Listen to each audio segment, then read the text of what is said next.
Welcome to 138 episode now on Industry Insights, going 3.5 years strong. Jason, we're going to conclude our multi-part series on our ransomware research for 2023. Quick reminder, this is not about Veeam customers. This is 1,200 organizations around the world that got hit with ransomware in the last year and some of their learnings and lessons that they could share with us. In fact, only about 6.5 to 7% of the respondents on any question were Veeam customers. So, in keeping with the spirit of industry insights, this really is industry agnostic data. But, Jason, we're going to take maybe just the slightest of liberty in this closeout episode to talk a little bit of Veeam towards the end. But, promise you, it's not an entire Veeam commercial. But we do want to now shift, Jason. We've talked, it seems like so much negative stuff. We're going to finally get to a little bit, hopefully, of the rescue or the antidote, the positive stuff. Yeah, we spent 4 weeks on how bad was it, right? And again, I just want to remind folks the reason that Veeam reaches out to these independent research firms and gathers this data is because you can't solve a problem if you don't wholly understand it. All right. So the whole idea is hopefully to inform Veeam what should we be building better or different? And then also, how do we bring this to market and equip the folks that are watching today, as well as reading the other assets, to have different and more meaningful conversations so that they can avoid being a statistic in next year's ransomware research report. But the whole idea is to have better conversations and build better products along that way. And we have spent the last 4 episodes talking about how bad is it, right? How pervasive, how expensive, how much downtime, inability to recover, loss of data overall. So this week, we're going to pivot because a few of the questions in the survey really did explore lessons learned. What are those victims doing now that they maybe were not doing when they were victims of cyber attacks in calendar 2022? So let's take a look at the first element here. So, Dave, we often talk about ransomware is a disaster. It's not the only kind of disaster that matters. And just like any other disaster, most folks assume that the production servers that they were used to relying on may not be available when it comes to recovery. And so one of the questions come down to, where do you plan on recovering from your next disaster, or in this case, specifically around ransomware? Dave, I think it's really interesting. The top two answers are both cloudy. And then the latter three assume some level of metal. So the top one, hyperscale. So I'm going to use Amazon Azure cloudy infrastructure, but I'm still going to manage it. DRaaS infrastructure, I'm going to use somebody else, MSP, they're going to manage it. And then for the three that are managed below, whether it's I have a second DR site already set up, I'm going to wipe the metal and start over again, or, and Dave, this last one kind of gets me nervous, I'm just going to go reorder new servers and they're going to drop ship really, really fast, and supply chain is no longer a problem. What are your thoughts on this stacking? Yeah, I think this is a really interesting curve, right? Because to your point, the number one response was potentially I'm going to go to new metal. I mean, it's in the hyperscaler, but it could be spun up new instances of new infrastructure Sure. in, say, an Amazon or an Azure, what have you. Contrast that, at really 50% less than that said, yeah, new metal, but it's going to be metal that I go get. To your point, place the order, get the gear in, rack and stack it, the time lag involved with that, even if you have the funds, it's not going to be instantaneous by any stretch of the imagination. And bear in mind, this is a cyber event, ransomware. It means a good portion of, or entirely, your full organization is down until you've got a landing spot to restore to. So that notion of someone idea there at the bottom, original server or new server on-prem, I understand why it's used to be what we always considered in the past if we didn't have a disaster recovery, a BCDR practice. But in this day and age, I think people are Right. going to have to plan for the top options. Yeah, the when you think about the other kinds of disasters, right? Fire and flood and those kind of things, the original metal's not available to you, right? It's crispy, it's drippy, it's under brick, it's been stolen, For all those traditional disasters, the original metal was never an option. And I Mm. do think it's dangerous for folks to assume that they're going to be able to go into the production environment. They found out something is now encrypted and just wipe the drives or wipe the firmware and start over again, because that's not always going to be the case. In some cases, you're going to walk in and someone with a badge has put yellow tape around those original metal. You don't get access to those. And also, because we're dealing with the amount of sprawl that we see in ransomware, if your secondary data center that has your other set of infrastructure on, which by the way, I'm a fan of, I like dual data center for most other kinds of disasters. The problem is if the bad actor can get into your environment and affect the primary infrastructure, they very likely can affect the secondary infrastructure as well. So I think all of the on-prem options have some inherent risk when you're talking specifically about ransomware that other kinds of disasters just don't have germane. It's worth pointing out, by the way, Dave, the headline on the top of the screen. If you chose either of the blue options, 71% have a cloud as part of their strategy. 81% have at least one of the green options, the on-prem infrastructure, as part of their strategy. Dave, I love the fact that it adds up to 152%. I love the fact that a majority of organizations, actually their BCDR plan as it relates to ransomware includes both on-prem and cloud options, depending on what is going to best suit them, depending on how they got encrypted and what they want to triage from. But Dave, there's another lens on this, which is probably worth noting, and that is that because our sample size is so large, 1,200 respondents, 14 countries around the world, we are actually able to cut the data by geo, and there are some interesting variances in the strategies overall. You see the data center only people in dark green.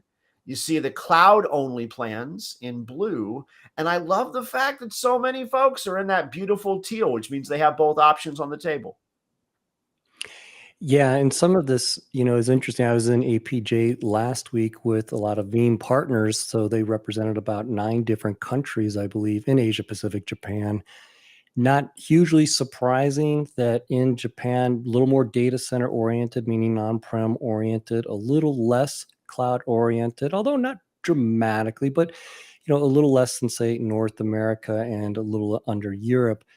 Not surprising to me, Jason. North America is embracing cloud a little bit sooner than some parts of North America, a little bit ahead of Latin America. I think these trend lines are going to shift over time, particularly as supply chain issues continue to draw out.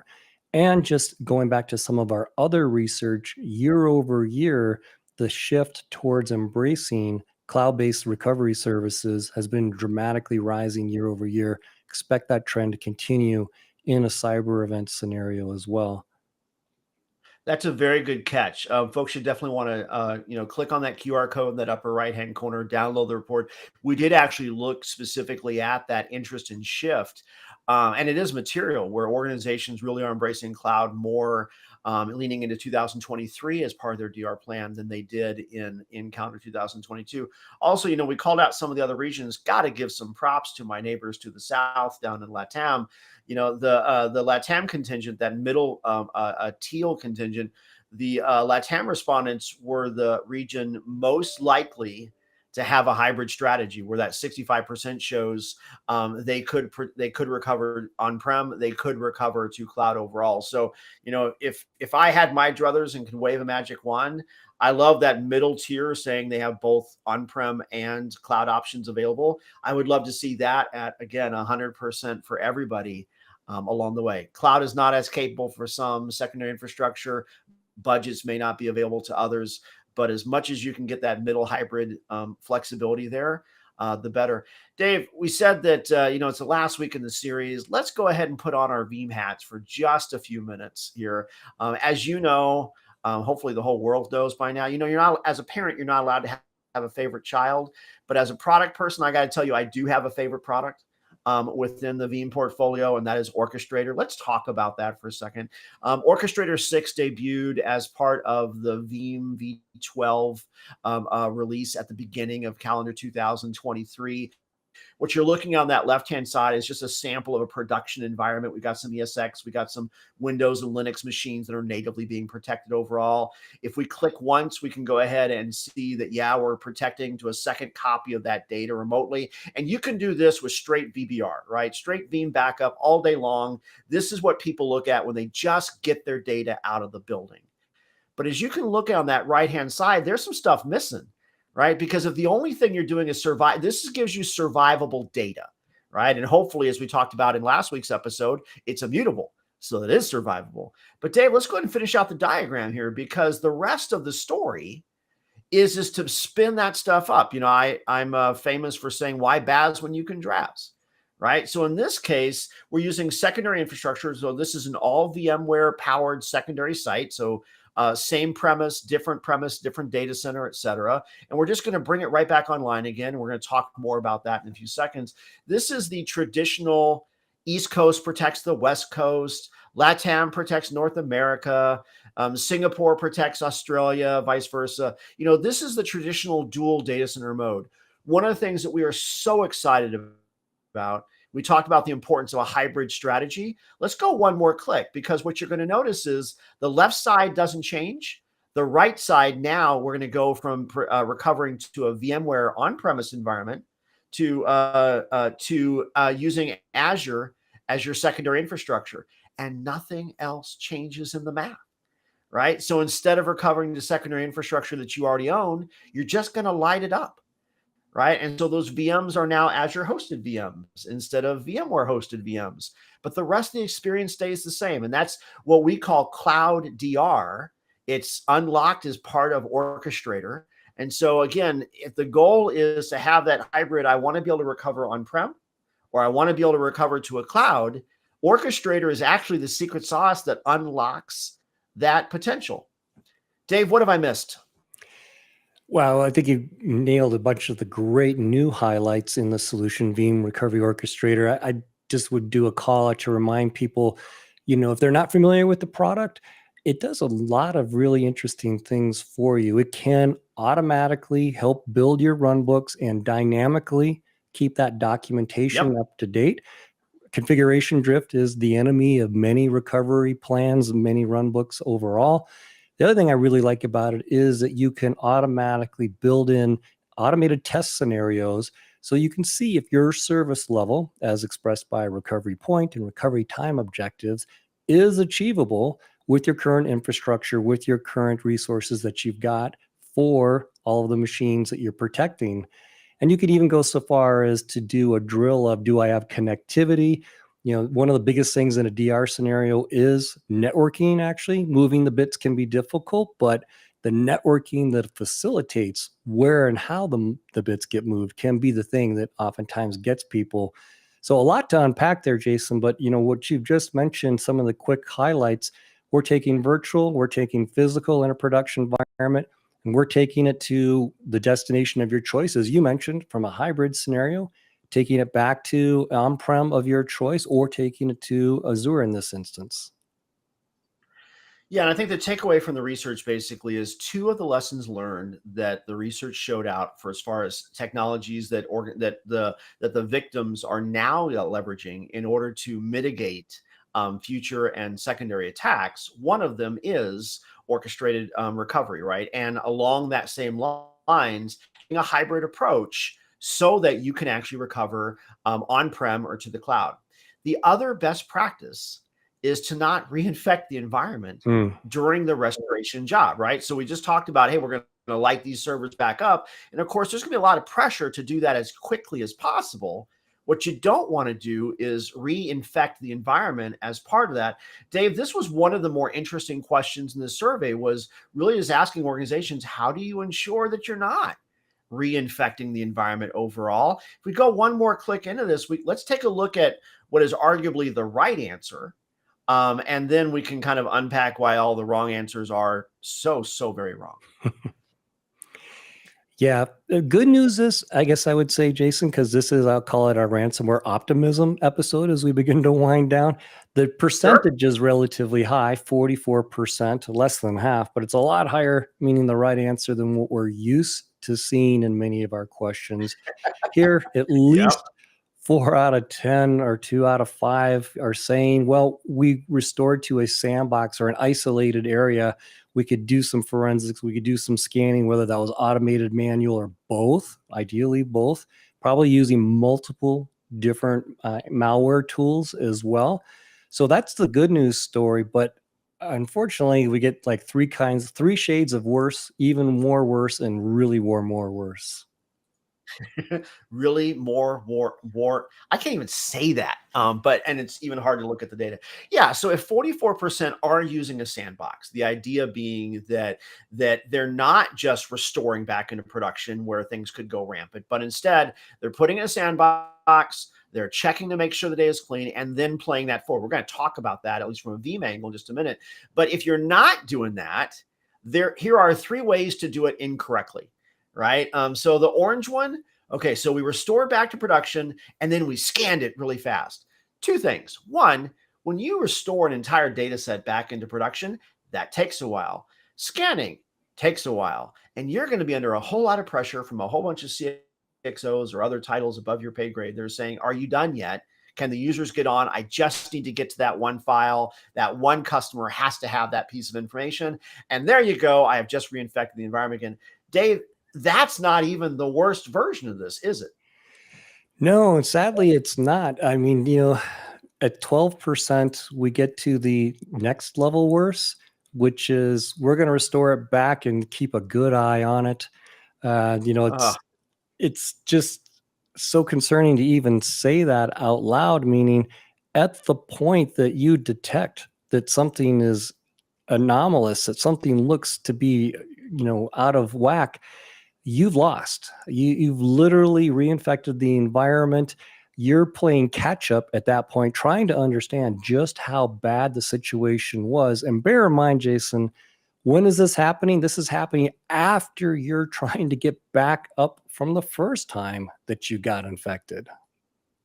yeah, and then of course we have that last option, right? We couldn't, we're hoping for the best. Um, Politically, I'm probably not supposed to say if you're in that category, you probably deserve to get reinfected. I'm not allowed to say that. So instead, I'm just going to wish you well, right? But in 1 out of 11 organizations, they self-identified they did not have a capability to check themselves during the recovery process. And I'm saying that with some sarcasm, and I hopefully don't get flamed on social media. But again, 1 out of 11 organizations doesn't have a hope that No, they're they not going to repeat offend on this one. they really don't. I recall in one of our breakdowns of this in another venue, you kind of liken this to truly the doomsday scenario where everyone tried everything they could. Finally, the boss or whoever was ultimately in charge just said, you know what, go. We're down now for on average 3 weeks, but maybe this group is probably on average down 1 to 2 or more months. And at some point, someone higher up in the organization is going to say, if we can't get there cleanly, then let's just try. And the try is literally try, but it's try without a whole lot of confidence that they're going to be able to do that without a problem. We couldn't verify. We don't know exactly what we're doing. We're literally flying blind. We're going to throw it back out into the wild and to see what happens. That's almost a guaranteed failure. The question is, how long can they be up and running before things start to unravel? Probably not that long, but that contingent right there, that 9%, that is why the statistics show and our other research from our data protection trends report, half of the organization, that 49%, said they got hit 2 or 3 times in 1 year's period of time. That group Yeah. is a contributing factor, near as I can tell. Yeah, if when you were in middle school and the school bully on the asked for your lunch money, right? Once you paid him, a couple weeks later when he's hungry again or she, um, they know you'll pay, and they know nothing else has changed. You're going to go with your lunch money again. And folks giving ransoms is going to be very similar to that. And by the way, Well, I won't tell you my stories from middle school. That's for a different podcast. All right, so we're going to wrap this up though, and again, this is about lessons learned, right? And so two of the lessons learned that came out of the research was one, hybrid strategies for where to recover, and then this other one was around survival data and ensuring that you don't reinfect along that way. Immutability was the third best practice. We covered that last week. So let's finish with a little bit more optimism.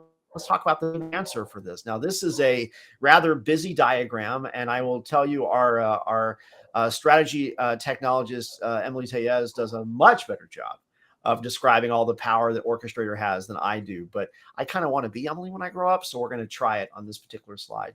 So we're going to talk about a feature that we call Cloud DR.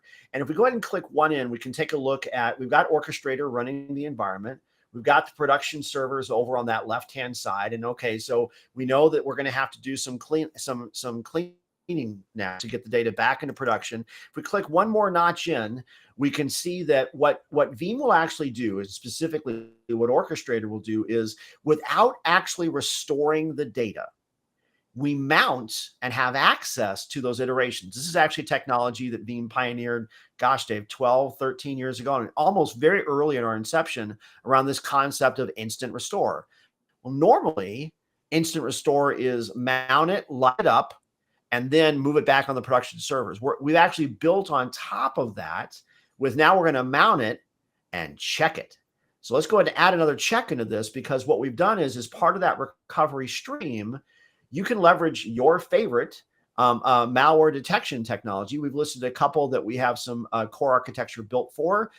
Anything else that runs a command line and will turn an error code, you can script for this as well. I'm not the person to take you through how to write that script, but just trust me that it's there. So my point is, we've mounted it. We have not introduced anything in the production environment yet. We can leverage whatever malware detection technologies we have, and we now we bring up the sandbox, right? So now, fourth click in, we said in the statistics, 44% of organizations do use a sandbox. So we have that sandbox in the middle of the screen. When your favorite detection technology, or if you're using a partner, maybe your detection technology didn't catch it, when they come in as part of the escalation process to get you back up and running again, they might use a different detection technology as part of that. But Orchestrator is orchestrating, checking that. And if the detection technology says you're clean in the sandbox, it's going to play it forward on that right-hand side like you've seen. Now, there's a second scenario there. If we click another notch in, it might be the detection technology says, no, I've got infection, but that actually might be infection that you just want to cure on the fly. So you have the choice to drop that in, or it'll automate rolling back to the next previous point and check again. And if that one's infected, roll it back and check again. And if that one's infected, roll back and check again. So you can scan backwards for that. The last thing, though, is, wait, none of our points are safe. We're going to let you know it's not safe. And that's how you ensure that you don't reinfect the environment along the way. This is all orchestrated into the process. But either way, if it's clean, we mount it up for you and light it up and then move on to the next workload. But this is not something, Dave, you want to do manually. This is what you want orchestration for. Yeah, and I just can't help but double click on that enough, Jason. As we saw in some of our other research points, automation becomes hugely impactful in a positive way when you're the recipient of a negatively impactful event like cyber, in terms of having a trusted playbook already at your disposal, already defined, networking configurations already updated. You already have confidence that your runbook and your recovery scenario on your infrastructure is going to be successful. And then when it comes down to, okay, are we going to reintroduce any day zero threats? We can automate that as well. It's a far cry from what we saw earlier on, when unfortunately 11% of the respondents, that's out of 1,200, said we're going to chuck and duck. We're going to hit the button to restore. We're going to duck and have our fingers crossed that everything works well. I'm simultaneously probably going to be updating my resume for my next gig, because this one's probably up, unfortunately, sooner rather than later. But the whole notion of what you just described here, Jason, while the PowerPoint, we, for the sake of completeness, just trying to break down logically what's happening, the graphic may look busy. The process, the interface from the management console to do this is decidedly not busy. It's actually pretty darn clean. That whole point in steps 4 ABC, it's literally a radio button to enable and a checkbox to say what's the action that you want to have happen. Do you want us to keep trying? Do you want to just fail, call it a day, do some manual inspection? But it is not writing out a whole list or a script full of what do we go and do next. The whole point of Veeam Recovery Orchestrator is to do the planning up front, but to then hit the execute button to get back up and operational on the back end. Yeah, I love the fact that that the whole point of Orchestrator, and like any other disaster, the goal is to encapsulate as much expertise, as much minutia, the decision handling, and the process is to get the humans out of those steps, to embed that up front so that when you really need it, you don't have to count on those experts being there. You don't have to wait for something before the next step starts. Embed that expertise in the workflow and then let the computer handle it. And that's the point at Orchestrator. Dave, you want to wrap us up? Yeah, so hope you've enjoyed this multi-part series on ransomware. Again, encourage you to check out the Veeam Ransomware Trends 2023 research. It is not a Veeam commercial, meaning it's not just Veeam customers we went out and surveyed, 1,200 organizations that really did get hit. We got a QR code on some of these slides, but we've got the short URL down below, vee.am/RW for ransomware, RW23. We're not going to have an episode next week in the United States. It is a holiday. It's Independence Day or July 4th. But we will see you after that. Until next time, stay safe, stay positive, and we'll see you on the next live stream. Bye now.